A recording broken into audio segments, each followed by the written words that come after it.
Olá pessoal, bem-vindos a mais um vídeo do canal Vida e Engenharia e neste vídeo de hoje eu vou falar novamente sobre um assunto que é bem utilizado no dia a dia e que gera muitas dúvidas, que são as lajes pré-moldadas.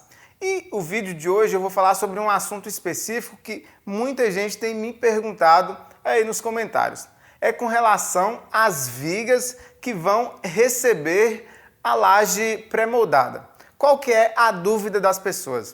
Elas me perguntam o seguinte: qual que é melhor?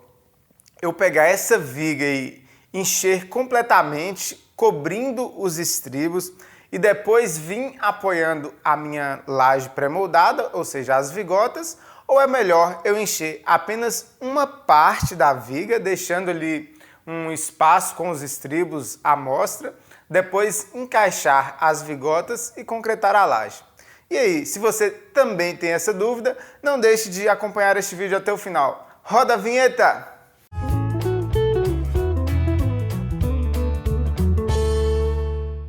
Então, essa realmente é uma dúvida muito comum.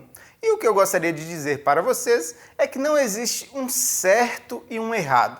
As duas formas são certas, porém uma dessas duas formas tem muito mais vantagens. E é essas vantagens que eu vou explicar para vocês. Para começar a falar sobre este assunto de lajes pré-moldadas, é importante dizer que é interessante que você assista este vídeo, sobre as lajes de isopor que eu já gravei. E é importante também saber que a fabricação dessas vigotas pré-moldadas para as lajes de isopor se tornou uma coisa muito, digamos assim, banal, Muitas pessoas abriram aí fábricas de lajes aí, digamos assim, fundo de quintal, nem gostaria de usar assim esse termo, mas digamos assim, fábricas sem um responsável técnico e sem uma pessoa que tenha conhecimento daquilo que está fazendo.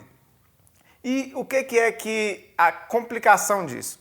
Quando você vai em uma fábrica de pré-moldados que fabrica lajes, uma fábrica, digamos assim, dentro das normas, das orientações e que tem um profissional qualificado para esse tipo de serviço, você nota uma grande diferença de qualidade.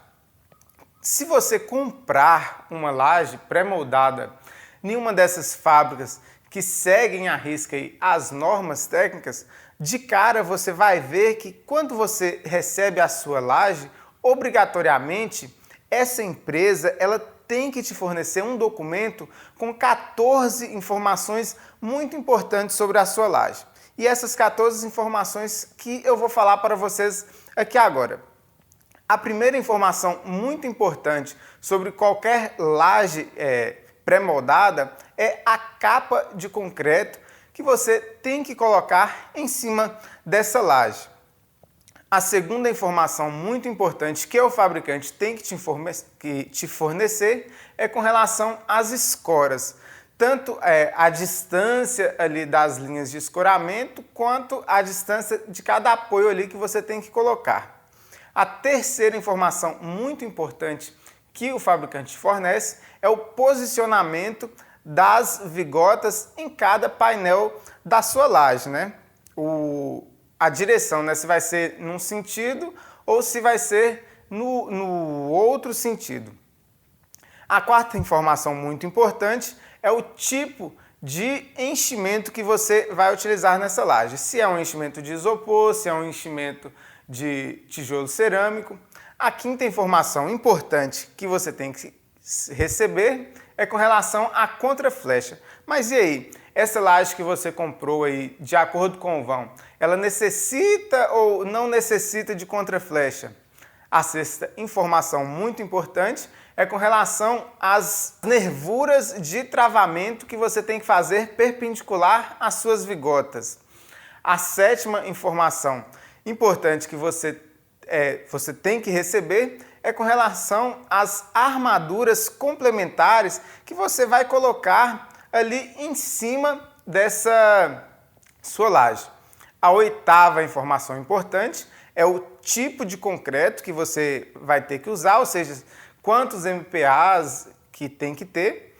A nona informação que você vai ter que receber é com relação à quantidade de concreto e a quantidade de aço que você vai ter que comprar. Nós estamos agora a décima informação que você tem que receber é com relação qual é a altura da vigota, né, que ele está te mandando, para você saber se por um acaso ou por outro não foi fornecida uma vigota de altura menor ou maior do que a necessária. A 11ª informação, e uma informação muito importante que você tem que receber, é com relação a qual carga que essa laje que está sendo fornecida, ela vai suportar. A 12ª informação importante, com relação a quais tipos e tamanhos de abertura que é possível fazer nessa sua laje. A 13ª informação é com relação ao tipo de apoio das vigotas e deste ancoramento. E a 14ª e última informação é com relação à retirada do escoramento. Quanto tempo depois você vai ter que retirar esse escoramento? Por que eu estou te falando tudo isso? Porque são muitas informações que as pessoas confundem com relação a lajes pré-moldadas. Essas informações não é o engenheiro da sua obra que tem que te fornecer. Quem tem que te fornecer as informações é a pessoa que você comprou a laje pré-moldada, porque ela que fabricou este produto, né, industrializado. Então, digamos assim, é como se você estivesse comprando qualquer um produto industrializado. É o fabricante que te informa essas especificações e o tanto que resiste. Só que o tema específico deste vídeo de hoje é sobre essa informação de número 13, com relação ao apoio das vigotas nas vigas. Então a gente tem duas possibilidades. A primeira possibilidade seria a gente encher a nossa viga toda, ou seja, cobrindo ali os estribos, e só depois apoiar a nossa laje. Essa, na minha opinião, assim, com dados técnicos, não é a melhor das opções. Por que que não é a melhor das opções? A gente tem aí, digamos que, 4 vantagens que diz que a melhor das opções é você encher apenas parcialmente a sua viga, deixando ali os seus estribos e a sua armadura negativa ou a armadura de montagem, para só depois colocar as vigotas e encher tudo de uma vez. A primeira das vantagens é com relação à rigidez e à vinculação da sua laje. Quando você concreta este finalzinho aí e coloca a sua vigota e a sua laje dentro da viga, a sua estrutura toda se solidariza e fica uma estrutura mais rígida, né? Digamos assim, fica um bloco mais homogêneo.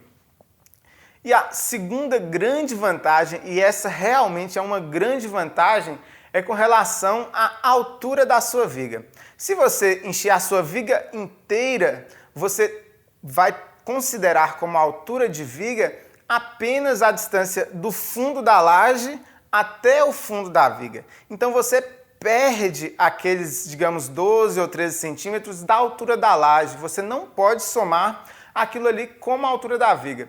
E eu já expliquei para vocês o quanto que a altura da viga ela é importante. Então a gente não pode perder essa altura aí da laje de somar na nossa viga, por causa do nosso momento de inércia diária. Vai fazer muita falta esse espaçamento aí da laje.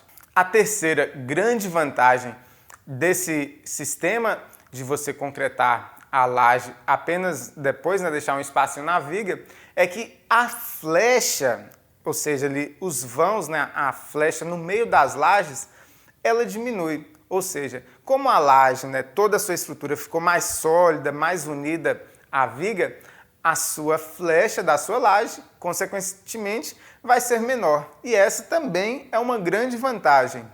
E um quarto ponto importante de se dizer é que quando você simplesmente apoia a laje em cima da sua viga, que já foi toda concretada, e essa laje ali dá uma balançada, uma flecha, né, com as pessoas caminhando, etc., gera uma pequena torção ali na viga, e quando você coloca a sua alvenaria em cima dessa viga aqui que tem a sua laje, essa flexão da laje com a torção da viga pode vir a gerar algum problema na sua alvenaria. Essas são as principais vantagens de se fazer esta segunda opção que eu expliquei para vocês. Com relação às lajes pré-moldadas, eu gostaria de deixar aqui uma questão bem importante. Por que eu digo assim, com relação a tomar cuidado ao comprar uma laje de uma pessoa que você não conhece a procedência, né, dessas fábricas aí de fundo de quintal? Porque você não sabe como é que aquele concreto foi feito, a vibração. Essa semana mesmo eu visitei uma obra, mas a pessoa comprou uma laje, era mais ou menos 80 metros quadrados de laje, e todas as vigotas dele deram problemas. Qual foi o problema e qual é o principal problema que eu vejo nesses tipos de lajes clandestinas? As pessoas não utilizam a quantidade necessária de cimento e não vibram da forma correta. Então, a ferragem positiva da laje, que são aquelas duas barrinhas concretadas dentro do concreto, elas oxidam.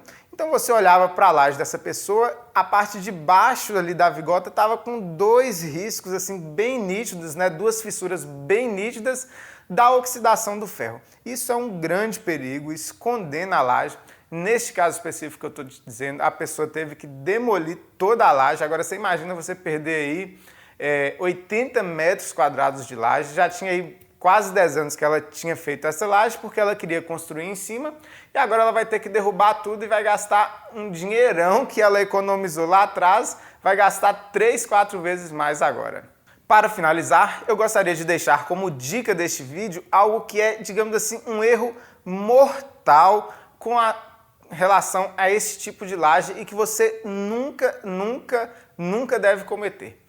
Sempre quando você for concretar e colocar o seu enchimento, seja isopor ou seja lajota, jamais você deve fazer com que esse enchimento penetre na sua viga. Digamos assim, aqui está a sua viga, o isopor ou a lajota tem que parar no máximo rente a essa viga, porque a parte de cima da viga tem que ser toda cheia de concreto. E isso é muito comum de ocorrer este erro. As pessoas passam o isopor, às vezes até sem perceber, e a parte de cima da viga fica preenchida com isopor. Isso é um grande perigo que não deve ocorrer. Isso é tão grave que para vocês terem uma ideia, na Europa, o Eurocode, né, o código europeu lá, que seria as nossas normas técnicas, ela exige que o máximo que você deve aproximar o seu isopor ou a sua lajota da viga é 20 centímetros. Como assim 20 centímetros? Se você tem aqui a parede, né, da sua viga, e aqui tem as suas vigotas, você vem com o isopor, deixa um espaço aqui de 20 centímetros, coloca uma tábua por baixo e todo esse espaço de 20 centímetros, ao se aproximar da viga, tem que ser preenchido de concreto.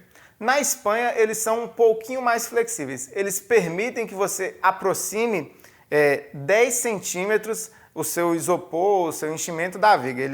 Ou seja, eles exigem que você tem que ter no mínimo 10 centímetros de concreto ali da sua laje com relação à sua viga. Só para vocês terem uma ideia do perigo que é você colocar esse isopor aí dentro da sua viga. Então é isso aí, espero que vocês tenham gostado do vídeo de hoje. Se você gostou, clique aí no gostei. Se você gostou também, se inscreva no nosso canal, porque sempre tem os vídeos novos. Graças a Deus o nosso canal está crescendo muito aí, nem eu imaginava que pudesse estar ensinando aí, passando esse conteúdo para esse tanto de gente aí, cada vez crescendo mais. Muito obrigado aí ao apoio de todos vocês e até a semana que vem. Fui!